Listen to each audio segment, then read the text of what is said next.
My name is Sylvia. I am 63 years old, and I spent 32 years teaching English literature to high school students. I thought I understood the power of words, but nothing prepared me for the moment I stood in my own front yard holding a bag of trash and heard my son tell our new neighbor that I was just the housekeeper. I did not argue. I did not cry. Instead, I started writing a contract that would change everything. Before I share what happened next, I would love to know where you are watching from today. Drop your city or country in the comments below. And if stories about mothers who refuse to be invisible speak to you, please take a moment to hit that like button and subscribe to this channel. Trust me, you will want to hear what happened when Derek finally read that contract. Shakespeare himself could not have written a better twist. Now, let me take you back to where it all began. I met Walter in the spring of 1984 inside the old public library on Chestnut Street. I was 25 years old, working part-time as a library assistant while finishing my teaching degree. He walked in wearing a wrinkled suit, his dark hair slightly messy, searching through the poetry section with the kind of desperation that made me curious. When I asked if he needed help, he looked at me with those warm brown eyes and said, "I am trying to find a book of poems. I need to impress a girl." I remember laughing. "What kind of poems does she like?" He shrugged. "I have no idea. I just know she is smart, and I want her to think I am smart too." I handed him a collection of Pablo Neruda. "This should do the trick," I said. "If she does not fall for you after reading these, she is not worth your time." He smiled at me, then a smile that felt like the sun breaking through clouds. "What if the girl I am trying to impress is you?" 2 years later, we were married. In 1992, we bought a house together in the suburbs of Philadelphia. A beautiful Tudor-style home with a brown shingled roof, stained glass windows that caught the afternoon light, and a backyard where I planted roses every spring. Walter used to joke that I loved those roses more than him. I always told him that was not true. The roses never argued with me about leaving the toilet seat up. That house became everything to us. 5 bedrooms, a wrap-around porch, and a small library room where I kept more than 2,000 books. Walter would sit in his leather chair every evening reading legal briefs while I graded papers at my desk across from him.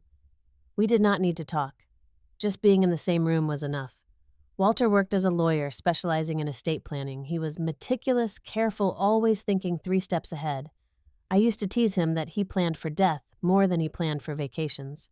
He would just smile and say, "I want to make sure you are taking care of Sylvia, no matter what happens."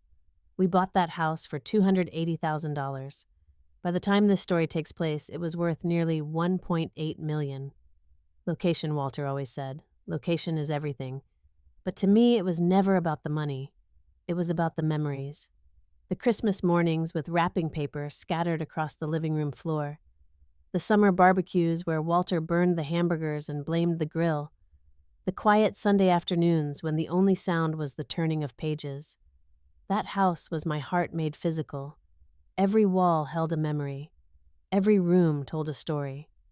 Our son Derek was born in 1987. He was our only child, a miracle baby after 3 miscarriages and years of trying. I remember holding him for the first time, this tiny, perfect creature, with his father's dark hair and my blue eyes, and thinking I would do anything for him.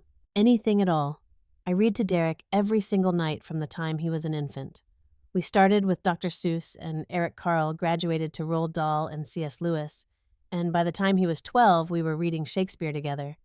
He would curl up beside me on the couch, following along as I did different voices for each character. Hamlet was his favorite.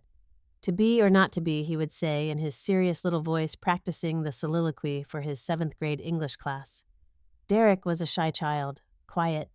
He got bullied at school for being too bookish, too soft. I remember finding him crying in his room one afternoon after some boys had pushed him into a locker. I sat beside him on his bed and said, "Derek, listen to me. Those boys are scared. They pick on you because you are different, because you are smart, because you have something they do not. Never let anyone make you feel small. You stand up for yourself. You use your voice." He looked at me with tear-streaked cheeks and nodded. "I will try, Mom." Walter traveled constantly for work in those years. Important clients. Big cases, always something pulling him away. So it fell to me to raise Derek, to help with homework, to drive him to soccer practice and piano lessons, to sit in the front row at every school play. I did not mind. I loved every moment of it. When Derek was 16, I was offered a position as assistant principal at my school. It would have meant more money, more prestige, a stepping stone to becoming principal one day. But it also would have meant longer hours, more meetings, less time at home during Derek's final years of high school. I turned it down without a second thought. Walter asked me that night if I was sure. "You have worked so hard, Sylvia. You deserve this." I shook my head. "Derek needs me. He will only be young once. I can always find another job. I cannot find another chance to be his mother." When Derek wanted to go to a private university, we did not have enough saved. Walter suggested loans, but I had another idea. My mother had left me her engagement ring when she passed a beautiful 2-carat diamond from the 1930s. I sold it quietly without telling anyone except Walter. He cried when he found out. "Sylvia, that was your mother's ring. You should not have done that." I took his hands in mine. "Our son's future is worth more than any diamond." My mother would have understood. The ring sold for $42,000. Combined with our savings, it was enough to cover Derek's first 2 years of tuition. Years later, when Derek decided to pursue an MBA, I worked extra hours tutoring students on weekends and evenings. I was 55 years old, exhausted, my knees aching from standing all day in the classroom. But I kept going. Every dollar I earned went into an account for Derek's graduate school. I did not buy new clothes for 5 years. Not a single dress, not a single pair of shoes. Walter begged me to treat myself, but I always said the same thing. When Derek graduates, then I will celebrate. Derek got his MBA from a top program in Boston. He called me the day he got his acceptance letter, his voice cracking with emotion. "Mom, I got in. I cannot believe it. I got in." I sat down at the kitchen table and cried. Happy tears, proud tears. All those sacrifices, all those years of putting his needs before mine, they had all been worth it. After graduation, Derek was hired by a major insurance company in Philadelphia. His first week on the job, he called to tell me about his office, his colleagues, his fancy downtown apartment. He sounded so grown up, so confident. Nothing like the shy little boy who used to hide behind my legs at parties. I remember telling Walter that night. "We did it. We raised a good man." Walter squeezed my hand. "You did it, Sylvia. I was never home enough. This was all you." 5 years ago, everything changed. Walter started coughing in January. By March, the doctors had found the tumor.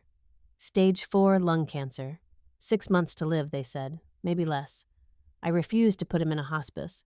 I set up a hospital bed in our bedroom, the same room where we had slept side by side for over 30 years. I bathed him, fed him, held his hand through the long nights when the pain was unbearable. Derek came home on weekends when he could, but he had just started a new position at work. He could not take much time off. I understood. I did not complain. I just focused on making Walter's final months as peaceful as possible. 3 weeks before he died, Walter called for our lawyer friend Frank Holloway. They spent an afternoon together in the bedroom with the door closed. When Frank left, Walter asked me to sit beside him. "I have made sure everything is in order," he said, his voice weak but steady. "The house, the savings, the investments, it is all yours, Sylvia. 100% yours." I started to cry. "I do not care about any of that. I just want you to stay." He reached up and touched my face with his thin, trembling hand. "I know, but I need you to promise me something. Anything. Do not let anyone take advantage of your kindness, not even our son. You have spent your whole life giving. It is time someone protected you for a change." I promised him I would take care of myself. I did not know then how hard that promise would be to keep. Walter died on a Tuesday morning in August. The sun was shining through those stained glass windows, casting colored light across the floor. I was holding his hand when he took his last breath. He looked peaceful, like he was simply falling asleep. Derek flew home for the funeral. He cried more than I had ever seen him cry before.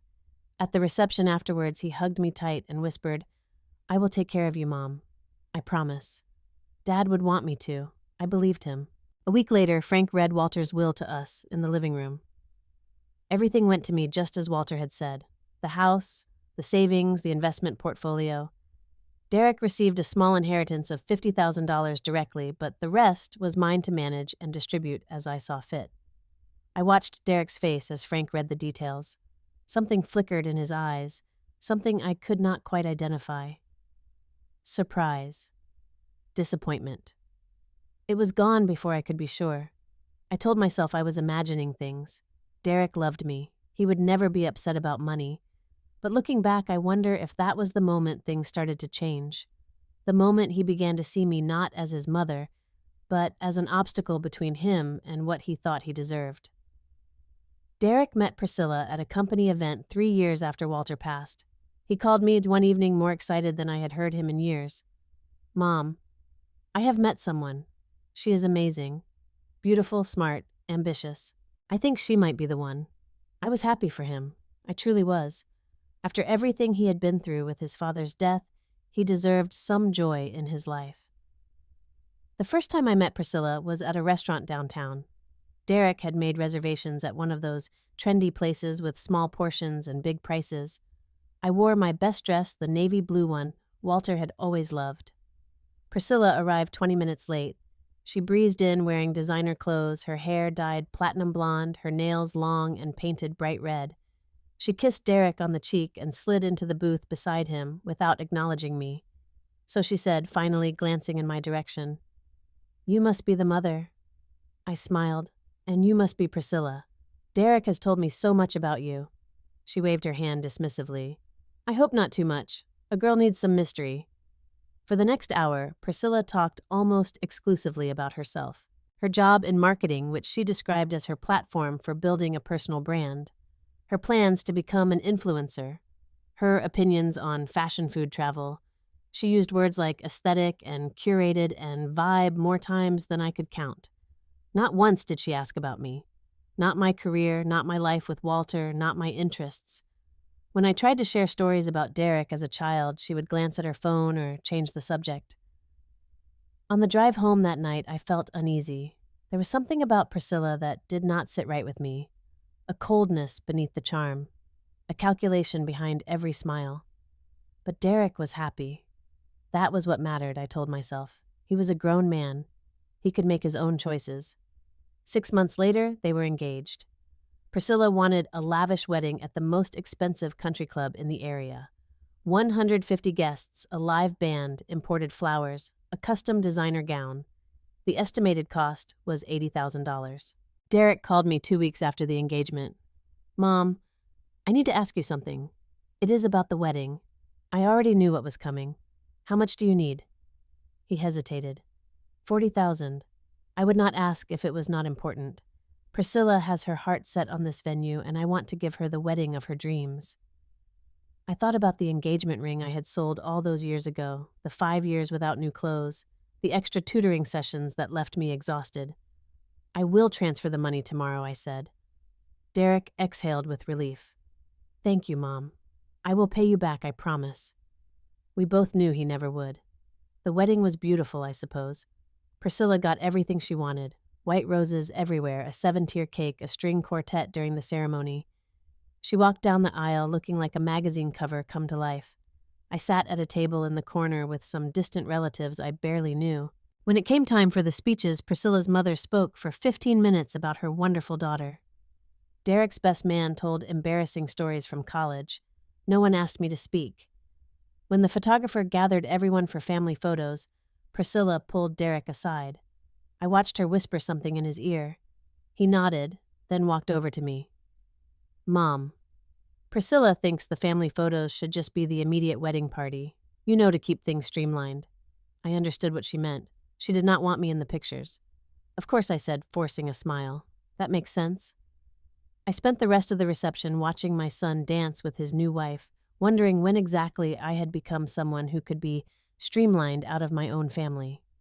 The first grandchild, Madison, arrived the following year. Then Jaden 3 years later. Then Brooklyn 3 years after that. Each time Priscilla gave birth, she called me with the same request. "Sylvia, I'm going to need some help during my recovery. Could you come stay with us for a while?" A while always turned into months. I would move into their guest room, taking over all the household duties. Laundry, cooking, cleaning, midnight feedings, diaper changes. I did everything while Priscilla recovered by going to spa appointments and shopping trips with her friends. I loved my grandchildren desperately.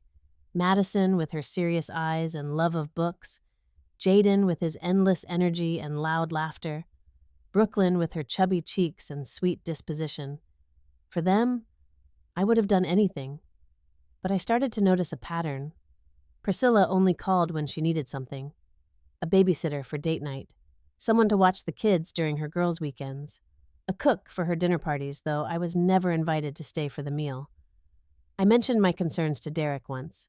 I had driven 2 hours to watch the children while they attended a work event. When they came home at midnight, I was exhausted having spent the evening chasing a hyperactive Jaden and soothing a colicky Brooklyn. Derek barely thanked me. He just said, "That is what grandmas do, right?" and headed upstairs to bed. I sat alone in their kitchen, surrounded by the dishes I had washed and the toys I had picked up, feeling something I had never felt before in relation to my son. Used. 8 months ago, Derek called with a proposal. "Mom, Priscilla and I have been talking. Your house is so big and you are all alone there. What if we moved in with you? The kids need more space and we could keep you company, take care of you." My heart leaped at first. Maybe I had been wrong about Derek. Maybe he really did want to be closer to me. Maybe fatherhood had changed him. "The children would love it," Derek continued. "They would have a real backyard, and you would not have to be lonely anymore." I almost agreed immediately, but something made me pause. "What about my house? Would you want me to add your name to the deed?" There was a brief silence. "We do not need to worry about that now. Let us just try living together first." I agreed to let them move in, but I made one condition. "The house stays in my name," I said. "This was your father's wish. When I die, you will inherit everything, but until then, the deed remains as it is." Derek agreed without argument. At the time, I thought that meant he understood. Looking back, I realized he was just biding his time. They arrived on a Saturday morning in September, 3 moving trucks full of furniture, boxes, toys. Priscilla walked through the front door, looked around at the home Walter and I had built together, and said, "Well, it has potential. With some updates, it could be really nice." I ignored the sting of her words. This was for my grandchildren, I reminded myself. This was for family. That first night, I cooked Derek's favorite meal from childhood, meatloaf with mashed potatoes and green beans. I set the dining room table with the good china lit candles, even put fresh flowers in the center. Priscilla took one look at the spread and wrinkled her nose. "Oh, I already ordered Thai food for the kids. They do not really eat this kind of stuff." Derek shrugged apologetically. "Maybe save the meatloaf for tomorrow, Mom." I wrapped the untouched food in plastic and put it in the refrigerator.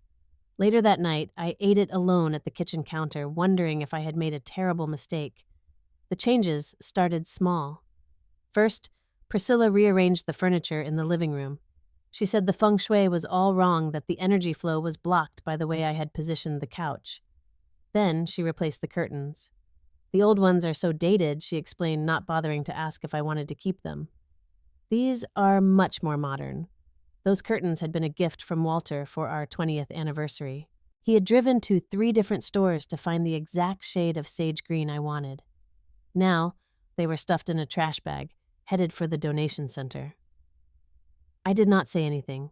I told myself I was being flexible, adaptable, a good mother and grandmother. But then Priscilla turned her attention to my library. She came to me one afternoon with a tablet in her hands, showing me photos of home offices and content creation studios. "I have been thinking," she said, her voice sweet as honey. "This room would be perfect for my work. I need a dedicated space to film my videos and take photos for my brand." "But this is my library," I said. "I have over 2,000 books in here." Priscilla tilted her head sympathetically. "I know, and that is so cute, but honestly, Sylvia, who reads physical books anymore?" "Everything is digital now. We could box them up, put them in the basement. You would still have access to them." I looked at her, at this woman who had married my son and was now trying to erase every trace of my life from my own home. "These books are irreplaceable. Some of them belong to my mother, my grandmother." She sighed, the sympathy fading from her face. "Fine. I will talk to Derek about it." That evening, Derek came to find me in the garden. "Mom." Priscilla told me about the library situation. I looked up from the roses I was pruning. "Did she also tell you that she wants to throw away 30 years of memories so she can film videos of herself?" Derek frowned. "Come on, do not be dramatic. No one reads physical books anymore. You could get a Kindle. Your father gave me many of those books, I said quietly. They are all I have left of him. Derek's expression softened slightly, but only slightly. Look, just think about it. Okay, Priscilla really needs this space. It would mean a lot to her. The books were moved the following weekend. Derek hired 2 young men to carry box after box down to the basement. I watched from the doorway as my collection, carefully curated over 3 decades, disappeared into the damp darkness below the house. Priscilla was already in the empty room measuring for shelves and ring lights. This is going to be amazing, she said to herself, not even noticing me standing there. I went to my bedroom and cried for the first time since Walter's funeral. A few weeks later, Priscilla presented me with a list. She had written it on lavender-scented paper as if that would make the contents less insulting. Household Task Division, the header read. Below was a detailed schedule. Monday through Sunday, 6 in the morning to 8 in the morning, breakfast preparation and kitchen cleanup. 8 in the morning to 9 in the morning, school drop-off. 9 in the morning to 12 in the afternoon, laundry and general cleaning. 12 in the afternoon to 1 in the afternoon, lunch preparation. 1 in the afternoon to 3 in the afternoon, errands and grocery shopping. 3 in the afternoon, school pickup. 3:30 in the afternoon to 6 in the afternoon, homework, help, and childcare. 6 in the afternoon to 8 in the afternoon, dinner preparation and cleanup. 8 in the afternoon to 9 in the afternoon, bath time and bedtime routines. I stared at the list. What will you be doing during all this? Priscilla looked at me as if I had asked a ridiculous question. I have my brand to build, Sylvia. Content does not create itself. It is a full-time job. I wanted to laugh. I wanted to scream. Instead, I heard myself asking, and what about Derek? He works, Priscilla said simply. Someone has to bring in the income. For a moment, I considered reminding her that the roof over her head, the walls around her, the ground beneath her feet all belonged to me, that she was living rent-free in a house worth nearly $2 million while contributing nothing but complaints and demands. But I did not. I folded the lavender paper and put it in my pocket. I will see what I can do. Derek found me in the kitchen later that night. I was washing dishes even though we had a dishwasher. There was something soothing about the warm water, the repetitive motion. Mom, he said, leaning against the counter. Thanks for being flexible about all this. I know Priscilla can be intense, but she means well. I kept my eyes on the soapy water. Does she? He sighed. She is just trying to make things nice for everyone. You could try harder to get along with her. I turned off the faucet and dried my hands. I gave up my library. I follow her schedule. I cook, clean, do laundry, and care for the children. What more would she like me to do? Derek. Disappear entirely. He looked at me with something that might have been annoyance. Come on, you are being dramatic. You should be grateful we are here. What would you do alone in this big house? I did not answer. I could not, because the truth was too painful to say out loud. What I would do is live in peace. What I would do is spend my mornings reading in my library, my afternoons tending my roses, my evenings remembering the man I loved. What I would do is exist as a person, not a servant. But I said none of that. I just nodded and went to my room. The next week, Priscilla informed me that she would be hosting a group of her influencer friends for a content collaboration day. I was in the living room reading when she made the announcement. Oh, Sylvia, she said, her voice taking on that sweet tone that always preceded something unpleasant. I'm going to need you to stay out of the common areas tomorrow. We will be filming all day. I looked up from my book. This is my house. I know, but the thing is... She paused, searching for words. The aesthetic I am going for does not really work with, with what? She gestured vaguely. Just the overall vibe. It is nothing personal. I closed my book. Are you saying I do not fit the aesthetic of my own home? She laughed nervously. You are taking this the wrong way. I just think it would be better for everyone if you stayed in your room. You probably have things to do anyway. That night, I heard her talking to Derek in the kitchen. She did not know I was in the hallway just out of sight. She is so sensitive, Priscilla complained. I was just trying to be polite. Derek's response made my blood run cold. I know. She can be difficult. Maybe we should think about other arrangements. What do you mean I do not know? Assisted living or something. She is getting older. I pressed my hand against the wall to steady myself. Assisted living. My son was talking about putting me in a facility, in my own house. 2 weeks later came the final blow.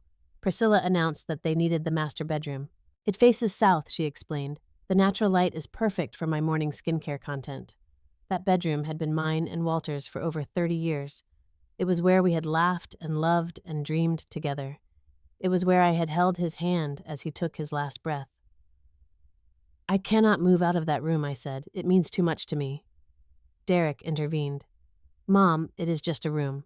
The one downstairs is perfectly fine. It is actually bigger than you need. The room downstairs was the old laundry room that Walter had converted into a guest space years ago. It had one small window that looked out at the trash cans. The ceiling was low. There was no closet, just a metal rack for hanging clothes.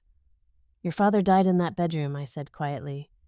It is the last place I felt close to him. Derek's face hardened. Dad has been gone for 5 years. You need to move on. Priscilla and I need the space. I moved out of the master bedroom the next day. I packed Walter's old shirts, the ones I still kept in the closet, so I could smell his cologne when I missed him too much. I took the photograph of us on our wedding day from the nightstand. I gathered up 30 years of memories and carried them down the stairs to a room that smelled faintly of detergent and despair. That night, lying on the narrow bed listening to Priscilla laugh at something on her phone upstairs, I felt more alone than I had ever felt in my life. Not even when Walter died had I felt this level of abandonment. My son did not love me. He tolerated me, and even that tolerance was wearing thin. The neighbor moved in 6 months after Derek and his family arrived. Her name was Eleanor, and I liked her immediately. She was around my age, 58, with short silver hair and the kind of elegant simplicity that comes from confidence rather than effort. I learned later that she had been a bank executive retired early after her husband passed and decided to spend her remaining years somewhere peaceful. We met properly over the hedge that separated our properties. I was pruning what was left of my rose garden one afternoon when she appeared on the other side. Those are beautiful, she said, nodding at the pink blooms. Queen Elizabeth's. I smiled. You know roses. My mother grew them when I was a child. I never had the patience for gardening myself, but I appreciate someone who does. We talked for almost an hour that first day. About roses, about books, about the quiet pleasures of a life well lived. It was the first real conversation I had enjoyed in months. After that, we made a habit of chatting over the hedge. Eleanor was perceptive and kind, the sort of person who asked questions and actually listened to the answers. She noticed things. One afternoon she said, You seem tired lately, Sylvia. Is everything all right at home? I considered telling her the truth. About the schedule and the library and the bedroom, about feeling like a ghost in my own house. But something held me back. Shame, maybe, or stubbornness, just busy with the grandchildren, I said. You know how it is. She nodded, but her eyes said she did not believe me. If you ever need to talk, I am right next door. I thanked her and went back to my roses, grateful for her kindness, but not yet ready to accept it. The Saturday morning that changed everything started like any other. I woke at 5:30, as I always did now, to start preparing breakfast before the children woke up. I made pancakes, scrambled eggs, cut up fruit, set the table. Priscilla came down at 7, poured herself a coffee without saying good morning, and scrolled through her phone while I served the children. After breakfast, I cleared the dishes, loaded the dishwasher, wiped down the counters, and took out the trash. It was a warm morning, the kind where the sun feels gentle rather than harsh. I was wearing old sweatpants and a faded t-shirt, my hair pulled back in a messy ponytail. Yellow rubber gloves on my hands. As I walked toward the trash cans at the side of the house, I heard voices from the front yard. Derek's voice and a woman's voice I did not immediately recognize. I came around the corner and stopped. Derek was standing at the hedge talking to Eleanor. She was dressed in a crisp white blouse and linen pants, looking as polished as I looked disheveled. I started to smile, ready to wave hello to my new friend, but then I heard what Derek was saying. Is that your mother? Eleanor asked, looking in my direction. I have been meaning to introduce myself properly. Derek glanced at me. His eyes moved over my stained clothes, my rubber gloves, the trash bag in my hand. I saw something flicker across his face. Not embarrassment exactly. Disgust. Oh no, he said, turning back to Eleanor with a practiced smile. That is just our new housekeeper. She helps with the kids and cleaning. My mother lives somewhere else. I stood there frozen, the trash bag growing heavy in my grip. 15 feet away, my son had just erased me from existence. Not because he did not recognize me, but because he was ashamed of me. Eleanor's eyes met mine across the yard. I saw surprise there and confusion and something that looked like anger. She knew who I was. She had seen me enough times to know I was not the housekeeper. But she did not contradict him. She just said, "How nice that you have help," and changed the subject. I finished walking to the trash cans. I threw away the bag. I walked back into the house through the side door, removed my gloves, and stood in the laundry room that had become my bedroom. My hands were shaking. My chest felt tight. I kept hearing his words over and over. That is just our housekeeper. Just. As if I were nothing. As if I did not matter. As if 38 years of love and sacrifice could be reduced to a single dismissive word. I sat down on my narrow bed and stared at the wall. I did not cry. I had cried enough. Instead, I felt something new rising up inside me, something hard and cold and determined. I had given Derek everything, my time, my money, my home, my pride, and in return he had given me this, a room by the trash cans and a lie to the neighbors about who I was. No more. Later that afternoon, I heard Derek telling Priscilla about the encounter. I was in the hallway, invisible as always. "You should have seen it," Derek said. "Eleanor was asking about the house, about the neighborhood, and there is Mom, looking like something out of a homeless shelter carrying trash around. I could not exactly say that was my mother." Priscilla laughed. "Smart move. The last thing we need is people knowing she lives here. Do you know how embarrassing it would be if my followers found out my mother-in-law is basically our live-in maid I know? Can you imagine? Let us just keep it that way. She is too clueless to figure it out anyway." I stood in the shadows listening to my son and his wife mock me. My hands curled into fists, my nails dug into my palms hard enough to leave marks, too clueless to figure it out. They had no idea who they were dealing with. That night, I could not sleep. I lay in my narrow bed staring at the ceiling, my mind racing. I had spent 32 years teaching English literature. I had taught students about irony and dramatic structure and the power of the perfectly placed twist. I had shown them how the best stories took unexpected turns, how the meek could become mighty, how the oppressed could rise. And now, it was time to write my own twist. Around midnight, I crept out of my room and made my way upstairs. The house was silent. Derek and Priscilla were asleep in the master bedroom that used to be mine. The children were in their rooms. I went to the small space that had once been my library. Priscilla's ring lights and cameras were everywhere now. Her presence stamped on every surface. But in the corner, I found what I was looking for. A box of books. She had missed ones she had deemed too old and ugly to bother moving to the basement. I pulled out a legal reference guide Walter had given me years ago. He used to joke that every household should have one. "You never know when you will need to understand your rights," he would say. "Knowledge is power, Sylvia." I carried the book back to my room and began to read. By 3 in the morning, I had my plan. By 4, I was writing. By 5, I had completed the first draft of a document that would change everything. A contract. A work contract for household services. If they wanted to treat me like the help, I would show them exactly what that help was worth. Monday morning, I called Frank Holloway as soon as his office opened. "Sylvia," he said warmly, "it has been too long. How are you?" "I need your advice, Frank. Can we meet today?" His tone shifted from friendly to concerned. "Of course. Is everything all right?" I hesitated. "That depends on your definition of all right." We met at his office downtown, a wood-paneled space filled with leather chairs and law books. Frank had aged since Walter's funeral. His hair now completely white, but his eyes were as sharp as ever.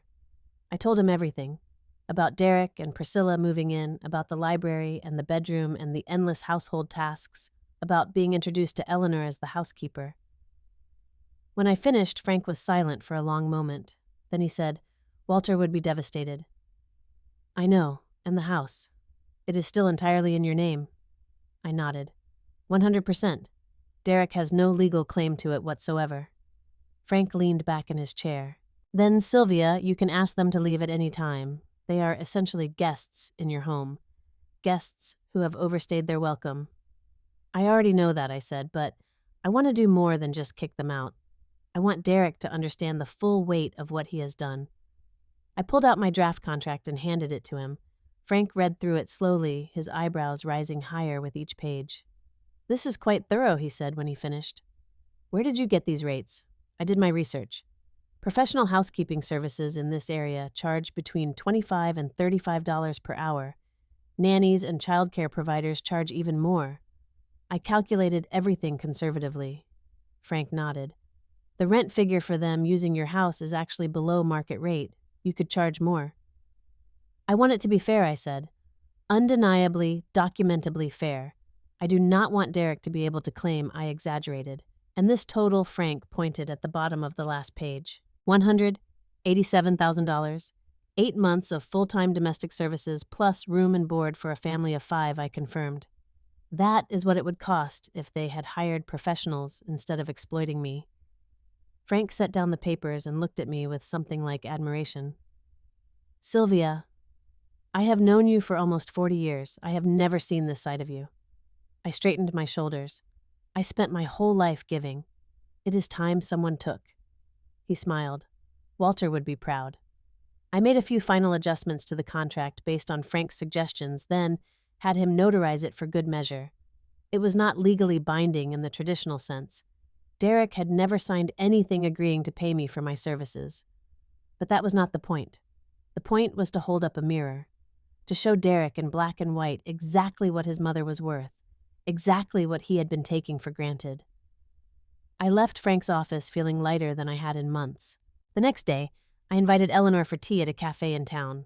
It was a small place with velvet armchairs and the smell of fresh ground coffee beans. We sat by the window watching people pass by.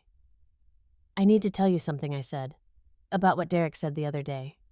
Eleanor held up her hand. "You do not have to explain. I knew immediately he was lying." "How?" She smiled. "Because I have seen you working in that garden nearly every day for months. I have seen you picking up the children from school. I have seen you carrying groceries, cooking dinner, doing everything a family member does. Housekeepers do not look at rose bushes the way you do. They do not pause at the mailbox to smell the flowers they planted themselves." I felt tears prick my eyes. "He is ashamed of me." "He is a fool," Eleanor said firmly.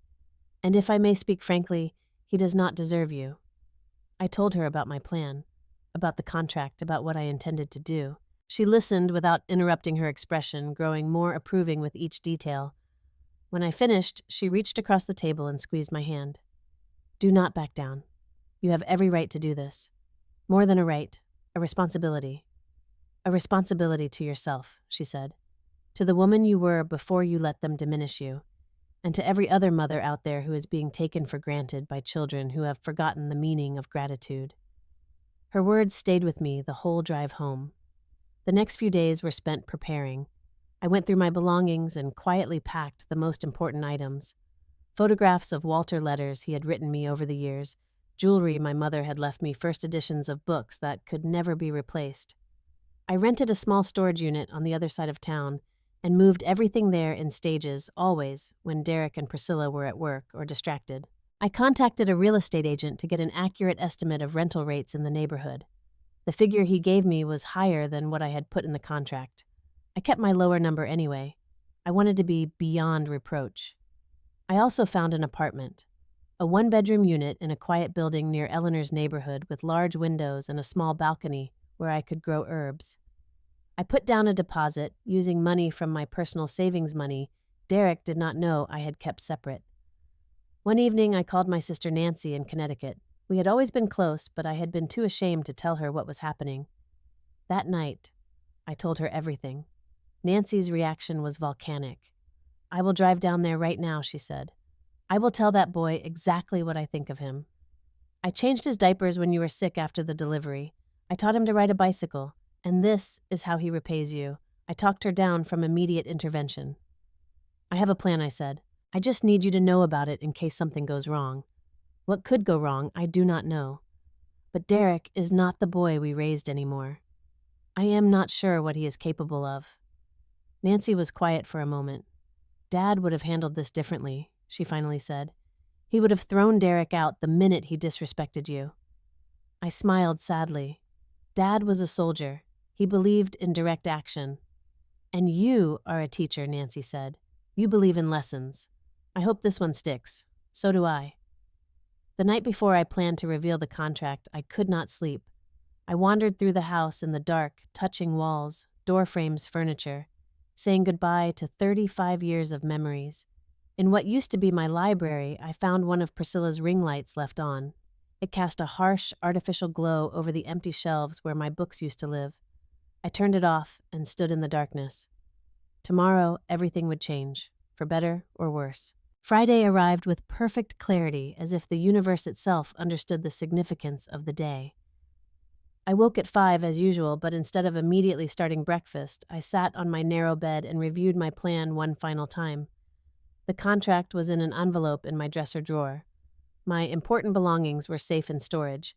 My apartment deposit was paid. I was ready. I made breakfast for the family, same as always. Pancakes, bacon, fresh squeezed orange juice. Madison asked for extra syrup.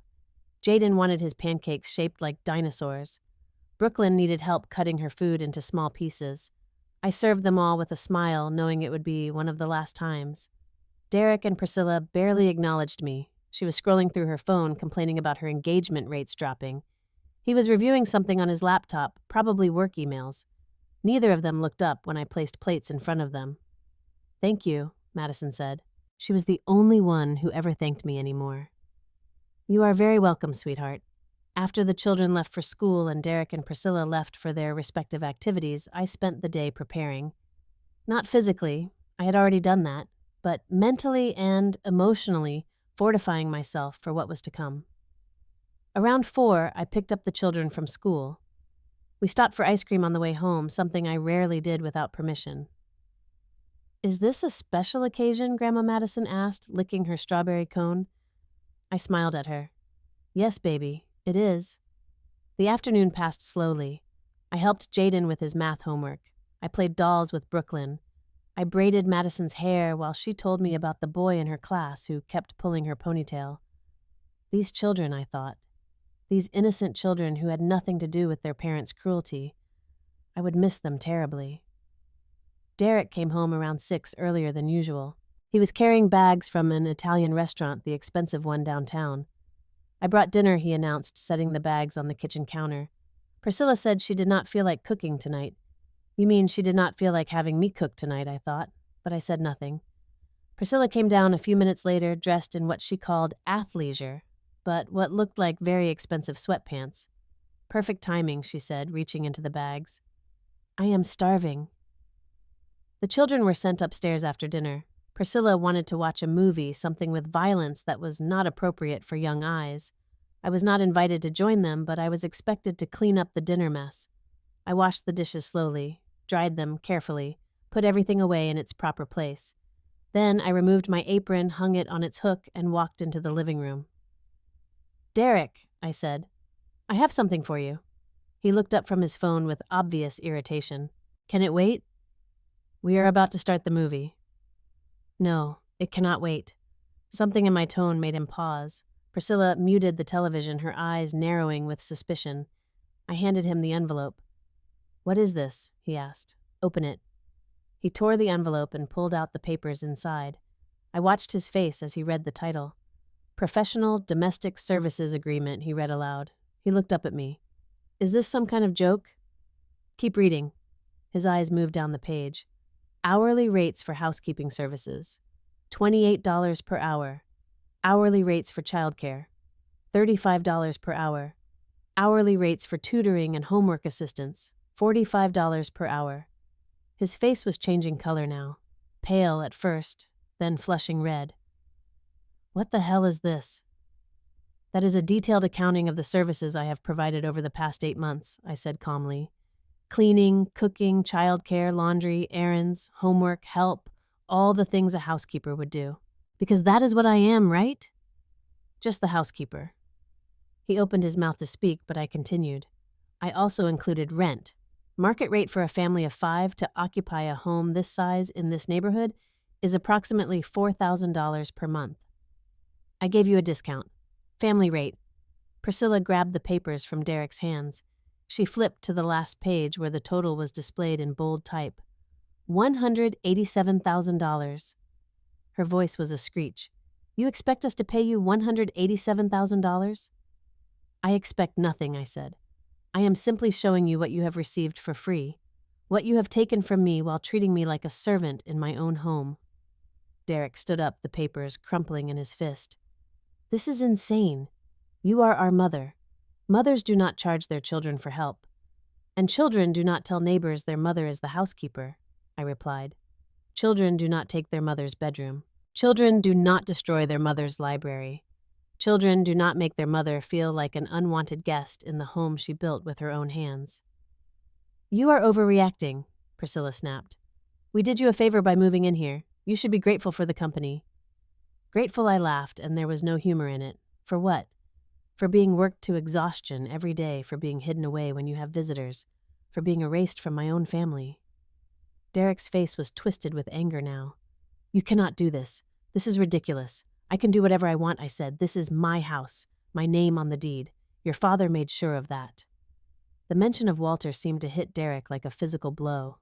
He flinched, then recovered.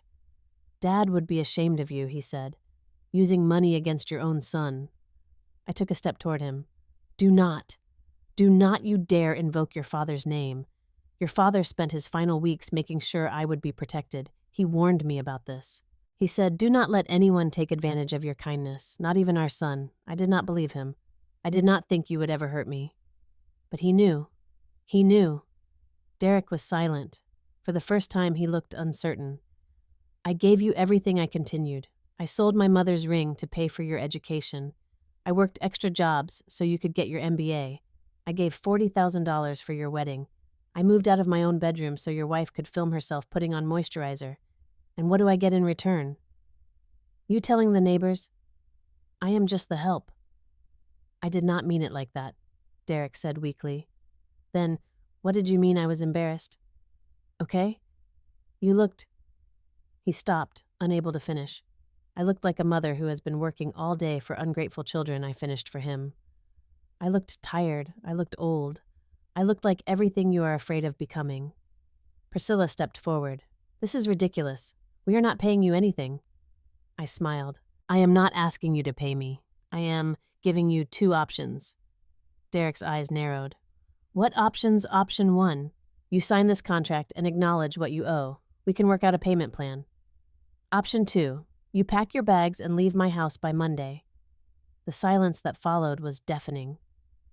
You cannot kick us out, Priscilla said. We have children. I love my grandchildren, I said. But their parents need to learn that actions have consequences. This house belongs to me. Legally, morally, completely. I have allowed you to stay here as a kindness. That kindness is over. Derek looked at his wife, then back at me. Mom, please, be reasonable.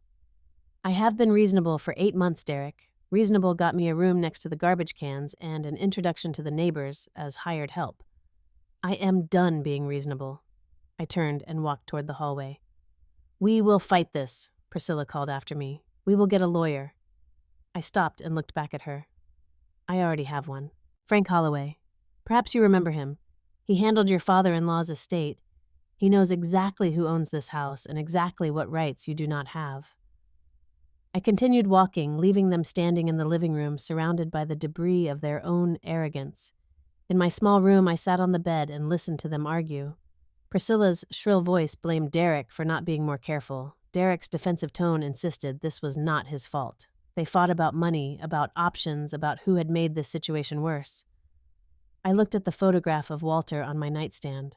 I finally did it, I whispered. I stood up for myself. Outside my window, the stars were beginning to appear. For the first time in months, I felt something like peace. Sunday morning, Derek knocked on my door. We are leaving, he said flatly. We will be out by tomorrow evening. I nodded. I think that is best. He lingered in the doorway, looking like he wanted to say something more, but the words would not come. Tell the children I love them, I said. This is not their fault. He nodded stiffly and walked away. The rest of the day was chaos. Priscilla directed movers like a general commanding troops, snapping orders about which boxes went where. Derek carried things to the truck with mechanical efficiency, avoiding my eyes. The children were confused and upset. Brooklyn cried without understanding why. Jaden asked if they were going on vacation. Madison, smart girl that she was, simply came and sat beside me on the porch. "I will miss you, Grandma," she said quietly. I put my arm around her. "I will miss you too, sweetheart, but we will still see each other. I promise." She leaned her head against my shoulder. "Why is Mommy so angry?" "Sometimes grown-ups make mistakes," I said, "and when they realize it, they get angry at everyone except themselves." Madison nodded as if this made perfect sense. She had always been wise beyond her years. By Monday evening, the house was empty of everything belonging to Derek and his family. The furniture was gone. The toys were gone. The ring lights and cameras were gone. All that remained was silence. I walked through the rooms, slowly touching walls that had witnessed so much. The living room where Walter and I had danced on our anniversaries. The kitchen where I had taught Derek to make scrambled eggs. The master bedroom that finally belonged to me again. It smelled different now, like cleaning products and emptiness. But it was mine. The first few weeks were difficult. I had grown accustomed to the noise, the chaos, the constant demands. The silence felt oppressive at times. But gradually, I began to reclaim my life. I brought my books back up from the basement. It took 3 days, box by box, but I restored my library to its former glory. The ring lights went to the donation center. The empty shelves filled up with Dickens and Austen and Hemingway. I bought a new reading chair, softer than the old one, and positioned it by the window where the light was best. I returned to my roses. They had been neglected during Priscilla's reign, but they were resilient. With proper care, they began to bloom again. Eleanor became my closest friend. We had tea together almost every day, sometimes at her house, sometimes at mine. She introduced me to her book club, a group of sharp-minded women who debated literature with passion and humor. I also started tutoring again. Neighborhood children whose parents could not afford private lessons. I taught them Shakespeare and Dickinson and the magic of words strung together just right. Their enthusiasm reminded me why I had become a teacher in the first place. 3 months after Derek left, I got a call from Madison, Grandma. Her voice was small on the phone. "Can I come visit you?" My heart ached. "Of course, sweetheart. Let me talk to your parents." Getting permission from Derek was awkward and stilted, but he agreed. That Saturday, I picked up all 3 children and brought them to my house for the day. We baked cookies, we read stories, we played in the garden. Brooklyn discovered the joy of mud pies. Jaden climbed the old oak tree in the backyard. Madison helped me plant new roses, a variety called Peace. "I love you, Grandma," she said as I drove them home that evening. "I love you too. All 3 of you. That will never change." I established a routine. Every other Saturday, the grandchildren came to visit. I refused to let Derek's choices destroy my relationship with them. Priscilla never came with them. She stayed in the car during drop-offs and pickups, scrolling through her phone. Derek usually handed the children off at the door without coming inside. Our conversations were brief and polite. "How are you? The kids had fun? See you in 2 weeks." It was not the relationship I had hoped to have with my son, but it was better than nothing. 4 months after the confrontation, Derek came alone. I was in the garden when his car pulled into the driveway. I watched him get out, noted how thin he looked, how tired. He walked toward me slowly like a man approaching something he feared. "Mom," he said, "can we talk?" I set down my pruning shears. I suppose we can. We sat on the porch, the same porch where I had sat with Madison on the day they moved out. Derek did not speak for a long time. He stared at his hands, at the garden, at anything except me. Finally, he said, "Priscilla and I are separating." I was not surprised, but I was sorry. For the children, mostly. "I am sorry to hear that." He laughed bitterly. "Are you—" I considered the question. "I am sorry that your marriage did not work. I am sorry that your children will grow up with divorced parents. But I am not sorry that Priscilla is leaving." He nodded. "Fair enough." More silence. "I have been doing a lot of thinking," he said finally. "About what happened, about what I did to you." And he looked at me, then really looked at me for the first time in longer than I could remember. His eyes were red-rimmed, exhausted. "I do not know when I became this person," he said. "I do not know how I went from the kid who wrote essays about how wonderful his mother was to the man who told the neighbors she was the maid. I look in the mirror and I do not recognize myself." I waited for him to continue. "Dad would hate me," he whispered. "He would be so ashamed. Your father would be disappointed." I agreed, but he would also want you to learn from this. He would want you to become better. Derek wiped his eyes with the back of his hand. "I am sorry, Mom. I am so sorry. For all of it. The bedroom, the library, the schedule, telling Eleanor you were the housekeeper. Everything. I felt something shift in my chest, a tiny loosening of the knot that had lived there for so long. "Thank you for saying that," I said. "It means a lot. Can you forgive me?" I thought about it carefully. Forgiveness was not something to be given lightly. It had to be earned. "I can try," I said, "but it will take time. You hurt me deeply, Derek, not just my feelings, my trust, my belief in you." "I know," he said. "I know. I will do whatever it takes. Start by being a good father," I said. "Those children need you. Be present. Be kind. Teach them what I tried to teach you before you forgot." He nodded. "I will. I promise." I had heard his promises before, but something about this one felt different. Maybe it was the brokenness in his voice. Maybe it was the genuine remorse in his eyes. Maybe I just wanted to believe that the son I raised was still in there somewhere. "Okay," I said. "We will see." He did not hug me. We were not there yet. But when he left, he paused at the edge of the garden and looked back. "I love you, Mom," he said. "I know I have not shown it, but I do. I love you too, Derek. I always will." He got in his car and drove away. I watched until his taillights disappeared around the corner. Alone in my garden, surrounded by roses that had survived neglect and come back stronger. I thought about everything that had happened, the pain, the betrayal, the desperate moment when I decided to fight back. I would not erase any of it. Every wound had taught me something.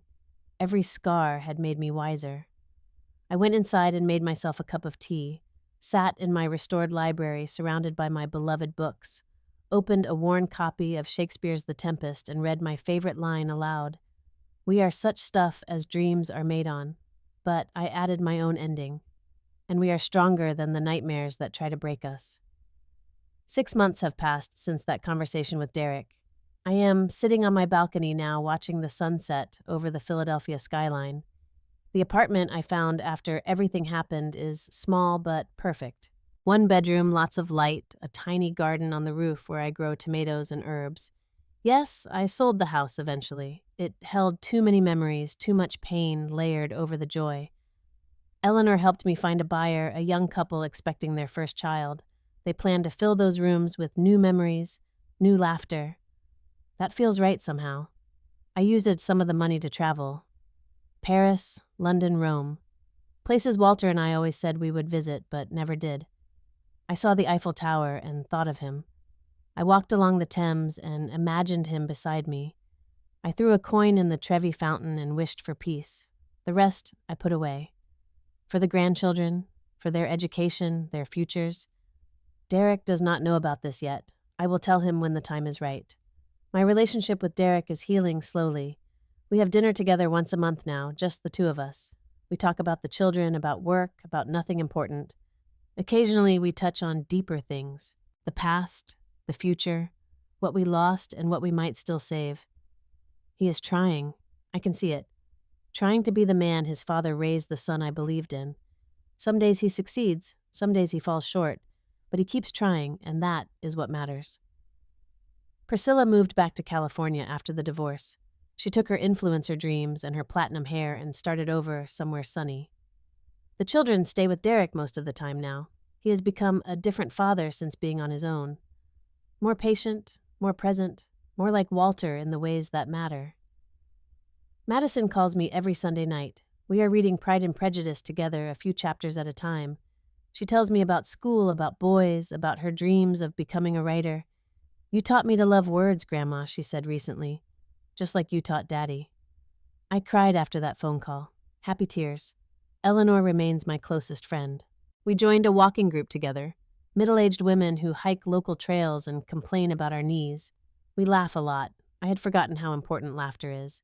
I have also started writing. A memoir, maybe, or just reflections. The story of a woman who spent 63 years learning that love and boundaries are not enemies, that you can hold someone in your heart and still refuse to let them hurt you. A woman who discovered in her 7th decade of life that it is never too late to become the author of your own story. Looking back, I do not regret what I did, the contract, the confrontation, the ultimatum.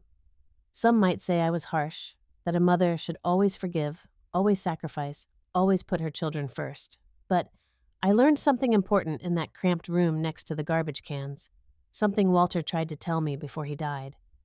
You cannot pour from an empty cup. You cannot love others if you have forgotten how to love yourself.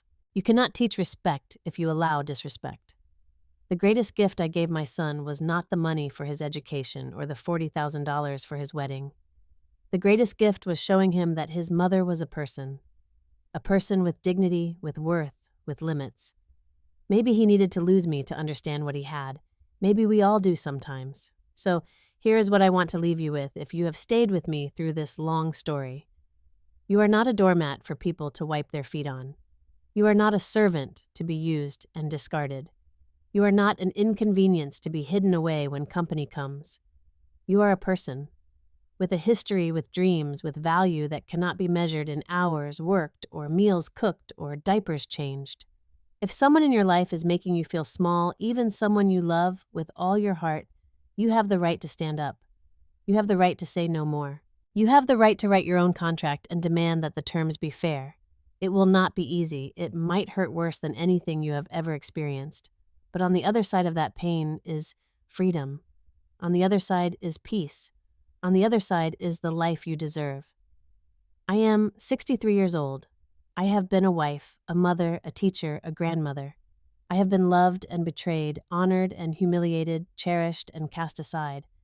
And I am still standing, still growing, still writing new chapters. If I can do it, so can you. Now I want to hear from you. Have you ever had to set boundaries with someone you love? Have you ever felt invisible in your own home or your own family? What would you have done in my situation? Tell me your story in the comments below. I read every single one, and I believe that sharing our experiences makes us stronger. We are a community here, supporting each other through the hard times and celebrating the victories. If this story touched your heart, please take a moment to hit that like button. It helps more than you know. And if you are not already subscribed, please join our family by clicking subscribe and the notification bell. That way, you will never miss another story. Share this with someone who needs to hear it. A mother, a grandmother, a friend who might be going through something similar. You never know whose life you might change with a simple share. Thank you for being here today. Thank you for listening. Thank you for caring. May you always know your worth. May you always have the courage to demand respect, and may your story have all the twists and turns of a great novel with an ending that leaves you proud. Until next time, take care of yourselves and each other.